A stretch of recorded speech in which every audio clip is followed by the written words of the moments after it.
তো কি সব ঠিক তো? ঠিক তো থাকতে হবে, যেহেতু তোমরা আমার ফ্যামিলি মেম্বার। আমার শালির মেয়ের বিয়ে, তার জন্যই সকাল সকাল আইবুড়ো ভাত খাওয়ানো হচ্ছে। থালাটা কেমন সাজানো হয়েছে অবশ্যই কমেন্ট করো। বিয়ের কনেকে এখন সাজানো হচ্ছে, কেননা এখনই আইবুড়ো ভাত খাওয়ানো হবে। মেয়ে যতক্ষণে খাবার খাচ্ছে ততক্ষণে তোমরা ভিডিওটিকে লাইক করে আর চ্যানেলটিকে সাবস্ক্রাইব করে পাশে থাকা বেল আইকনটি অবশ্যই প্রেস করে দিও, যাতে আমার ভিডিওগুলো সবার আগে তুমি দেখতে পারো। ভিডিওর সাউন্ডটা আমি অফ করে দিয়েছি যাতে ভিডিওতে কোনো রকম কপিরাইট না পড়ে। ফ্রেন্ডস, তোমরা একটুখানি অ্যাডজাস্ট করে নিও।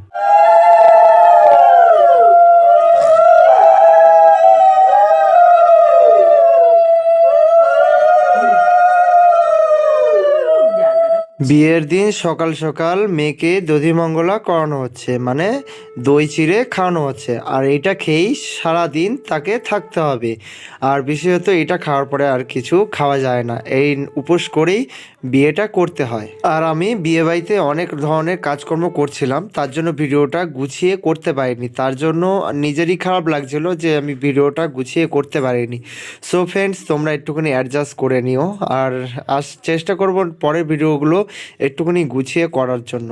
তারপরে দেখতে দেখতে সন্ধ্যা হয়ে গেল আর বরও চলে আসলো বিয়ে করার জন্য।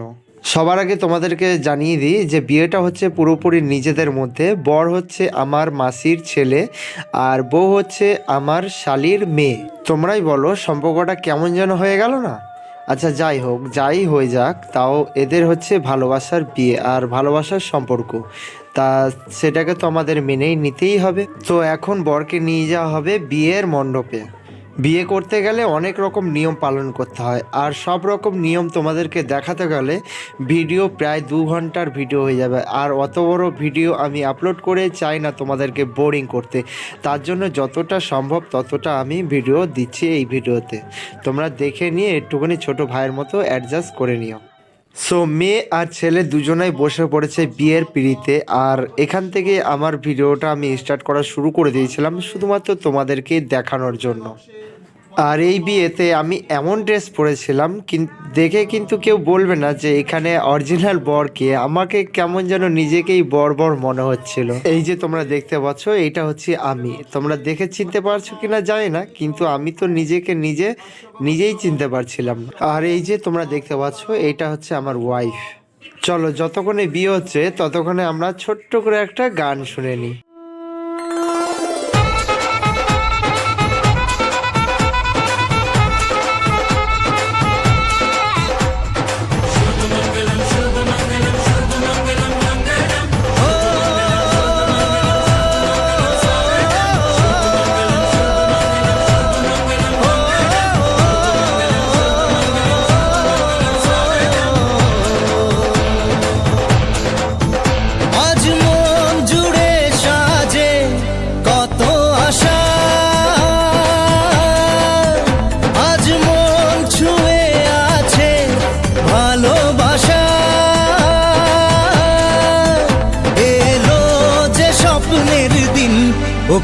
কাছে এলো। পুরোহিতের যত রকমের মন্ত্র ছিল পুরোহিত সব মন্ত্র পড়ে বিয়ে প্রায় সমাপ্ত করলো। তারপরে বিয়েতে যত রকম নিয়ম ছিল সব অল্প অল্প করে তোমাদের দেখানোর আমি চেষ্টা করলাম। এই ভিডিওগুলো শুধুমাত্র শ্যুট করেছিলাম স্লো মোশন ভিডিও এডিট করার জন্য, কিন্তু আমি ভেবে দেখলাম যে এই ভিডিওগুলো মাঝে মধ্যে আমি এখানে দিতে পারি শুধুমাত্র তোমাদের দেখানোর জন্য। আর কি বলবো বন্ধুরা, স্লো মোশন ভিডিও একদম পুরোপুরি আমার ফোন থেকে। এই ভিডিও কোনো এডিট করা হয়নি। আমার ফোনে স্লো মোশন ভিডিও কেমন হয়েছে অবশ্যই এটাও একটা কমেন্ট করে দিও। যজ্ঞের ওপর খই দান করার পরেই সিঁদুর দান করা হয়। আর এই সিঁদুর দান মানেই বিয়ে পুরোপুরিভাবে সম্পূর্ণ, মানে আজ থেকে ওরা একে অপরের হয়ে গেল। তারপরে আমাদের শুরু হয়ে গেল সিঁদুর দান। সিঁদুর দানের যেই মুহূর্তটা ছিল ওটা আমরা স্লো মোশনেই শ্যুট করার চেষ্টা করছিলাম, কেননা আমি ভাবছিলাম যদি স্লো মোশন করি তাহলে আমার বড় ভিডিওতেও কাজে লেগে যাবে ও শর্ট ভিডিওতেও কাজে লেগে যাবে। তো শেষমেশ ছেলে মেয়েকে সিঁদুর পরানো কমপ্লিট হয়ে গেল আর আমাদের এদিকে বিয়েও কমপ্লিট হয়ে গেল। এবার আমাদের পালা হচ্ছে যে বিয়ে ছেলে আর মেয়ে 7 পাকে ঘুরবে ছাজনা তলায়। সো এখন ছেলে আর মেয়ে ছাজনা তলায় ঘুরবে, এটা দেখার জন্য আমি খুবই আগ্রহী ছিলাম। তো চলো তাহলে শুরু করা যাক। সব দেয়ালে সরিয়া, দেয়ালে সরিয়া, এই দেয়ালে সর।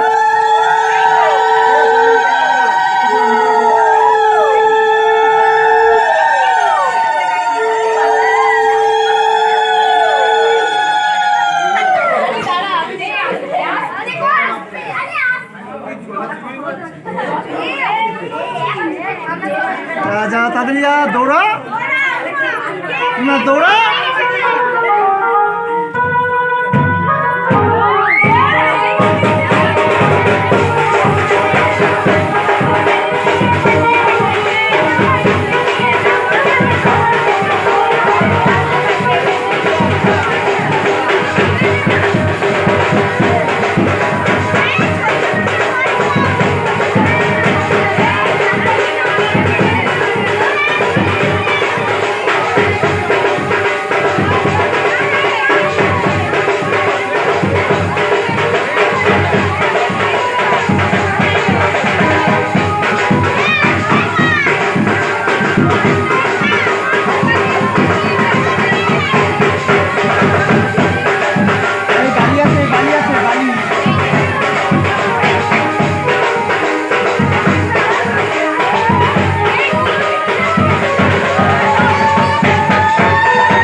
সো এখন ছেলে মেয়েকে কোলে তুলে সাত সমুদ্র পাড়ি দেবে, মানে এই সিনটা দেখতে খুবই মজা লাগে। আর এখানে দেখো এই সিনটা দেখার জন্য অনেকেই আগ্রহী হয়ে আছে, আমিও তো খুব আগ্রহী হয়ে আছি। তার জন্য আজকে এখানে দেখো কত লোকে, আমার ওয়াইফও আমার সাথে দাঁড়িয়ে আছে শুধুমাত্র এই সিনটা দেখবে বলে। এখন খাওয়ার আগে ছেলে কটা পান হাতে নিয়ে নিক, নেওয়ার পরে ওই যে তোমরা দেখতেই পাচ্ছ গামলাতে এক গামলা জল রাখা আছে।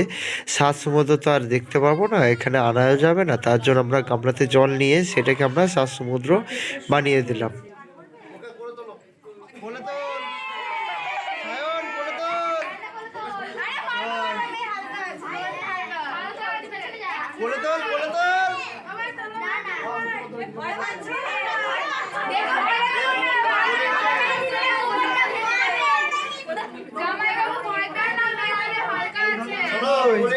পার হতে হবে, হাত দুটো তুলে নাও।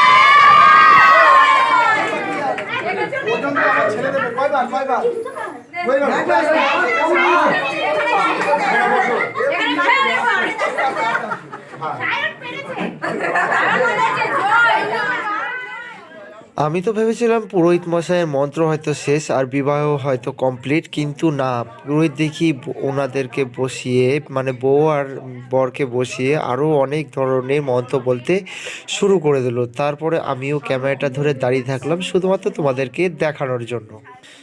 বিয়ে হয়ে যাওয়ার পরে মানে বিয়ে কমপ্লিট হয়ে যাওয়ার পরে ছেলে আর মেয়ে ভগবানকে নমস্কার করে এবং ভগবানের থেকে আশীর্বাদ নিয়ে ঘরে ঢুকবে। সো যতক্ষণে আরে বাবা, এখানে তো বরই তো নিজের টোবর সামলাতে পারছে না, বউ কী করে সামলাবে তা তো জানি না।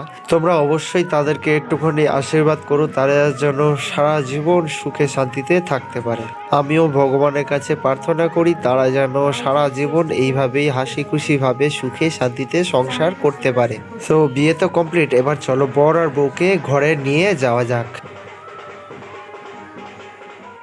সো চলো, যতক্ষণে বর আর বউ আর সবাই মিলে রেস্ট করছে ততক্ষণ আমরা চলে যাই একটুখানি খাওয়ার দিকে, কেননা রাত তো অনেক হলো, এবার একটুখানি খিদেও পেয়েছে।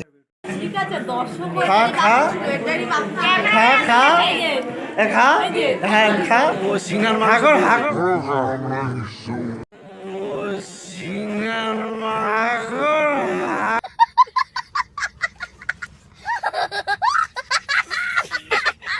বড় করে হাগর সিনার মাংস খেতে পারছি না।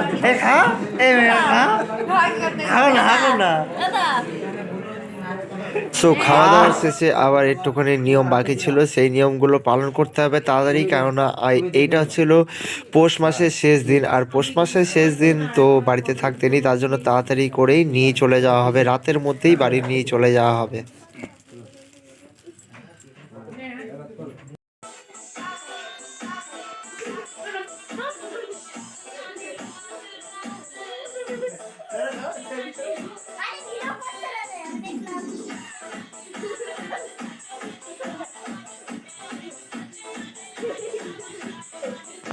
বিয়ের পরের দিন বাড়িতে একটুখানি মস্তি টস্তি করে তার পরের দিন আমরা চলে গেলাম কন্যাযাত্রী। কন্যাযাত্রী তো খুব যাওয়ার খুব মজা, কেননা বাসে করে যাওয়ার মজাই আলাদা।